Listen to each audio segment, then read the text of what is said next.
Pianist, coach, and educator Douglas Sumi is a frequent collaborator with many of today's leading artists and opera theaters. He has assisted conductors such as James Conlon and Emmanuel Villaume. He has also worked in concert with artists such as Renee Fleming, Placido Domingo, Carol Vaness, Joyce DiDonato, Angel Blue, Janai Brugger, and Juan Diego Flores, just to name a few. Doug served for many years on the music staff of LA Opera. In addition, he has also worked for Boston Lyric, New Orleans, Wolf Trap, Indianapolis, Ashland, and Pacifica Opera Project. He has led singers to the top prizes of the most premier vocal competitions, from Operalia to Giulio Gari and Richard Tucker. He has also guided students of collaborative piano to acceptance into the most prestigious conservatories in the country, from Juilliard, Manhattan, New England, and more. Formerly on staff at UCLA, Doug currently serves as the chair of the voice department at Boston University. After a grueling 9-hour day of recording an album for 2 pianos and 2 voices with me, Doug graciously sat down and talked in my living room. No fancy setup, no elegant camera work. This is part 1 of our raw and candid conversation, right from the couch. I would just love for you to share with the audience, any personal experiences you have that you want to share about things that you wish that you had known, when you were in high school or college and you're trying to figure out, where do I fit as a musician, mm-hmm. right? Where do I fit into this world? Do I fit into this world, right? And right now you can look back on that and have perspective. Sure. Right, but at the time, we don't, have perspective on that. Yeah, I don't have a, I struggle to hold on to a lot of memories from then, and I don't know if it's just, trauma that I'm trying not to remember, or what, but I feel like there's a lot of, things moved so fast and so many things happened. I don't think I stopped to just take in so many memories that sometimes I wish I would have. And so when I think back to when I was in high school or college and the whole experience, there's standout moments, but I feel like there's so much more than that. That if my memory was triggered, I would recall the memory, right? But going to all those different memories is sometimes difficult. And I think as a musician, as a young musician, and I always knew I was, what I did was, I knew I was good at music, I guess, because I always did well, but you don't really know when you're from a small town, right? Like I was, so it was sort of a weird thing that I played classical piano in a small town, and then I go to college and do it there, and that becomes like this weird thing, and then not really knowing how good I actually was, Right. And I had a voice teacher in college who was adamant about pushing me to go to Salzburg one summer and study. Yeah. And her big thing was like, this is small potatoes here in this small private liberal arts Christian college. Like, you are a big fish in this small place, and everyone thinks you're so great. Right. And I think you're great, but you need to be a small fish in a big pond if you really want to grow. Right. And that was her big thing. And so I went to Salzburg, and I heard all these students my age, singers and pianists from all over the country. Right. Some from small towns like me, some from New York City, and some from Europe. And it was a wake-up call, because it was like, wow, I can do what these people are doing, even though I've not been afforded all of the opportunities, or I don't have the resources these people have, because I don't live in New York City. Right. I can't just go get a student rush ticket and go to the Met 6 days a week or whatever, right? Yeah, absolutely. That was not my reality. No. So it's like you don't really know. You don't know what you don't know. That's right. Especially at that age, and especially from a small town. Right. That where no one. Right. I'm like a purple unicorn because I do opera. You know what I mean? I'm going to use that, purple unicorn. It really is just it became exhausting, and it wasn't so. Being able to find, if I could go back to being in high school, I remember very clearly my U.S. history teacher saying, "Why aren't you in AP U.S. history?" Because I did really good in school. I was a straight A student. I took all the AP classes. I did very well. But I didn't take U.S. history because U.S. history AP, I didn't take U.S. history AP course, rather. The teacher was notoriously difficult, and the class was notoriously difficult, and the exam to pass it was notoriously difficult in comparison to other AP exams. And I wanted to be able to focus more time on playing the piano. And I remember my regular U.S. U.S. history teacher saying, "Why are you not in AP history? Like, you're the best student in this class, you should be." And when I told him why, you would have thought that, like, you know, I had a second head growing out of my neck. And, like, he was looking at me like, "You must be crazy. You're not going to take AP US history because of your piano lessons," you know? And that was the first clue I got of that I was in a community and environment where I didn't have any support system in regards to people knowing actually what classical music was. And then my calculus teacher, when I brought up going into music in college, and she said, "Well, I don't remember what she said. It was very discouraging, is what I remember." Oh, wow. So I entered college as a pre-med major because of a lot of discouraging. So did you feel it was like, this is the thing to do, right? I need to go into medicine, even though I have this passion for music. It wasn't pragmatic, right? Okay. It wasn't, it was, let me do the thing that is, going to, that is going to pay the bills, that there's a future in, there's stability, all these things, right? And my mom always knew. She said, "I always knew you were going to go into music." There was no question about that in her mind. And I was just sort of the one that never knew. I mean, it's like I did, but I wasn't willing to take that risk because all these mentors or these teachers, all these teachers that knew nothing about music, right? Right. Right. And I know you and I think one of the reasons we've become good friends and became friends almost instantly when we met is because I think you and I have shared those similar life experiences, right? Growing up in a small town and both on farms, and have had those similar life experiences where we can kind of relate to each other and how we got into the field, which both of it's like, how did this happen at all anyway, right? Sure. So I have a question for you, because you mentioned a voice teacher in college, but then you mentioned pre-med. So were you taking voice? I was doing both. You were? Yeah, and and it was a BA, so it wasn't a BM, so it wasn't as rigorous. But there was still So you were double majoring in voice? As a piano major. Thank you for clarifying. Yeah. Oh, okay. As a piano major, and then I took voice lessons because that voice teacher in my sophomore year, when I added the music major my sophomore year, because I entered college as a sophomore with all the AP credits, and then when I decided to double major, it put me back a year. So it was sort of like instead of 3 years, it was going to be 4 years again, which is fine because that's what is normal. And she said, this voice teacher, I was playing for some singers because I had scholarship to just take piano lessons. And so then not as a major, just to take lessons. So it's kind of weird now that I think about it.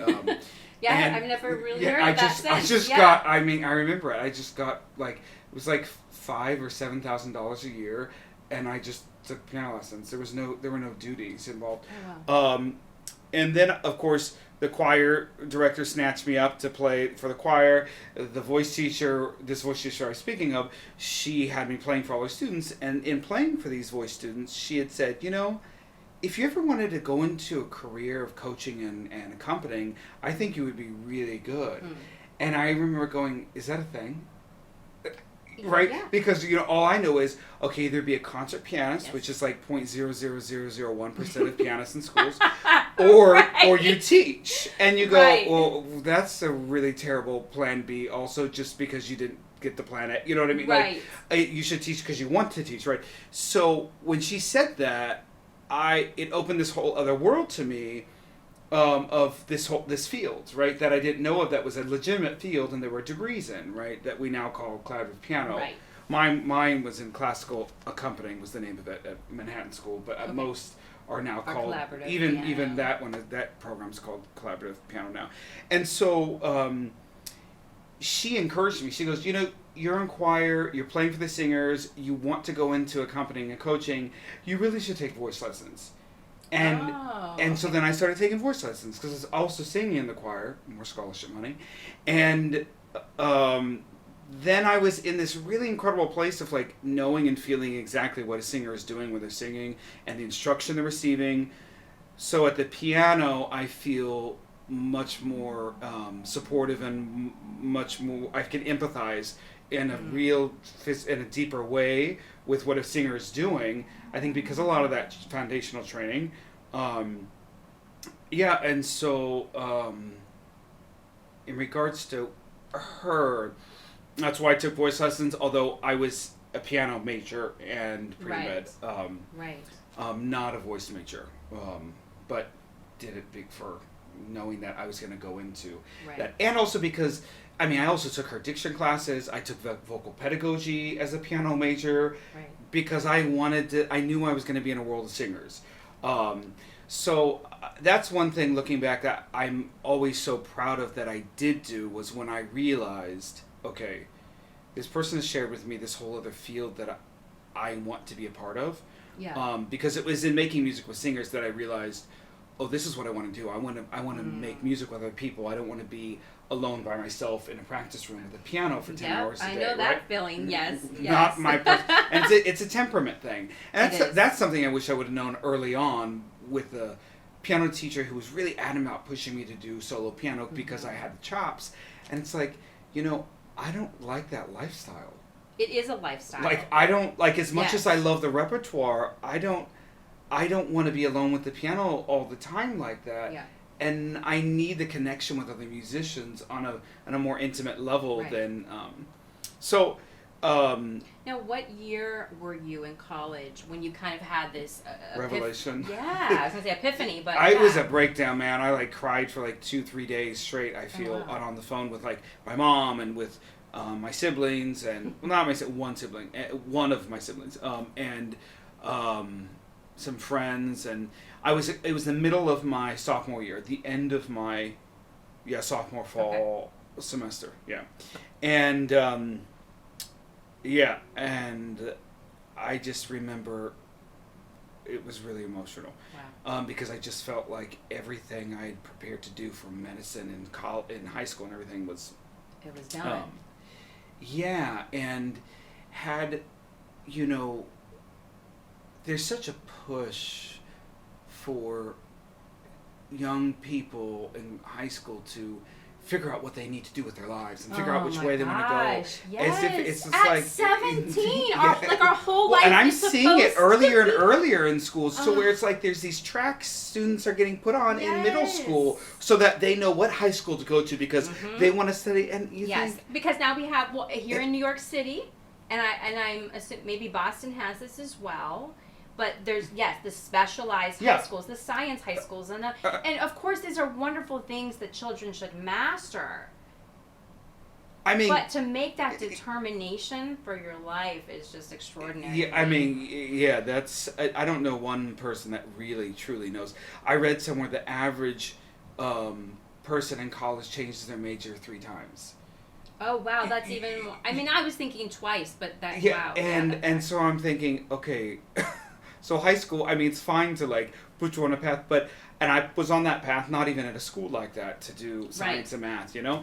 And so I'm so thankful I went to a liberal arts college where... To make that transition. To be able to, because I didn't know I even had those doubts. I didn't even know I had that.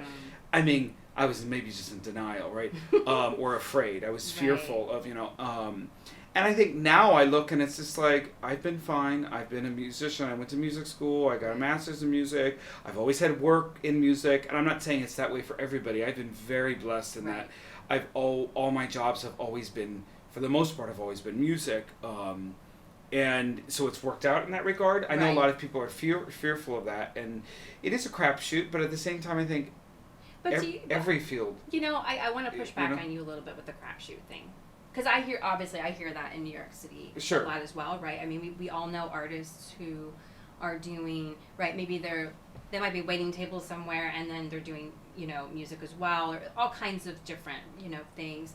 But I feel like sometimes what we see in our industry is those that succeed, it wasn't even a matter of, and this is maybe a terrible thing to say, that this person was better than this person. Maybe a little bit or whatever. Uh-huh. But that there's a game of perseverance in our industry, and there's a game of consistency.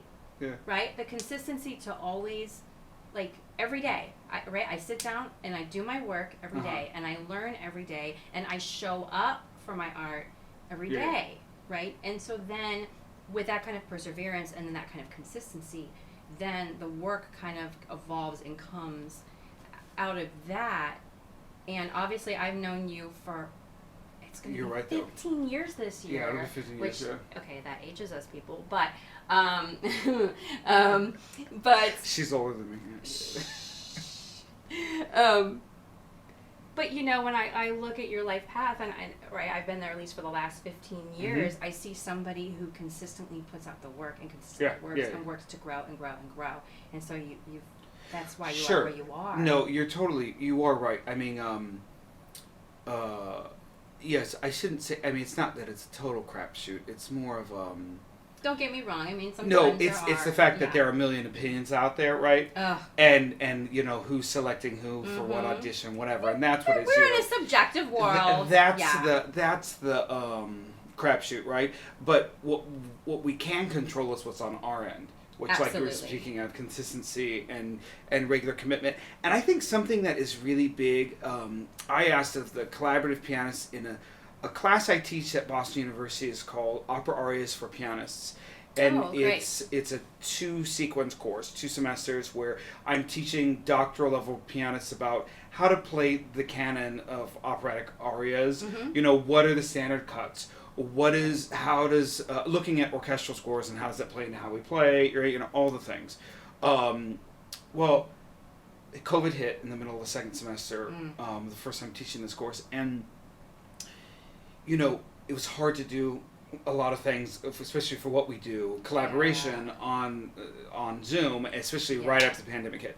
So I had one student, and I just asked, I go, you know what, I'm gonna keep working with you on all the standard, practices of what to expect, and so when you walk into an audition, you can be there for 4 hours, and you're going to be given all these different arias, and you feel good and comfortable, know what to do, etc. I said, but I want to give you a different project or assignment, and that is, I want you to answer one question, and that is, why do you do this? Oh, thank you. Why. And I just, why are you doing this? Why do you want to? Why do you have to do this? I think I said, why do you have to do this? Because, very often this can turn into a platform for people, for attention, for spotlight, for people can start to not even realize that they're utilizing this art form for their own personal needs. And I'm not shaming any of them, because we all have our own needs and work to do and whatnot. But if we can come to this from a place of humility and discovery and curiosity, that's the big thing. Like from Alexander technique teachers, I feel like I always get is like this idea of curiosity and remaining curious. And that's something I feel like I had all over the place when I was young, right? You didn't even know that, like, you weren't even self-conscious because you didn't even know how to be in your head about stuff and neurotic like we get in like this recording session for 7 hours. Right. Feeling very paranoid about every note and then when we're young, it's like we weren't even that way. And it's like, oh my God, how do we get to that like childlike perspective of just discovering curiosity and risk-taking, because it's not even risk-taking, really. It's like, we're not curing cancer, we're not saving people, we're not flying to the moon, like, it's really... We're just putting beautiful art into the world and to make somebody's day better, brighter. And just trying to make humanity like a better warmer place where we understand humanity more through this art form, right? Right. And So back to the whole like crapshoot thing. It's like it can so easily become about getting something, getting an audition, or getting into the school, or getting, you know, and we've talked about this, and not to knock Juilliard, but like, you know, it's totally okay. This is a free forum. My Juilliard ID, my Juilliard locker, my Juilliard sweater. I'm like, oh my gosh, you have an identity crisis going on, and it has nothing to do with music or the art form or humanity. You're absolutely It all has to do with your self-worth that you are dealing with right here. Right. You know, in called Juilliard, that clearly is where you find your self-worth. Right. All right, friends, was that good or was that good? Even I needed to hear that. What is my why? What is your why? And where do you find your identity? Because friends, if your identity is just in your art, you're never going to find contentment. And I really want you to find that. So here's the thing. I want you to comment below. What is your why? We want to know about it. Share it with us. And until next week, keep dreaming, keep practicing, and keep sharing your music with the world.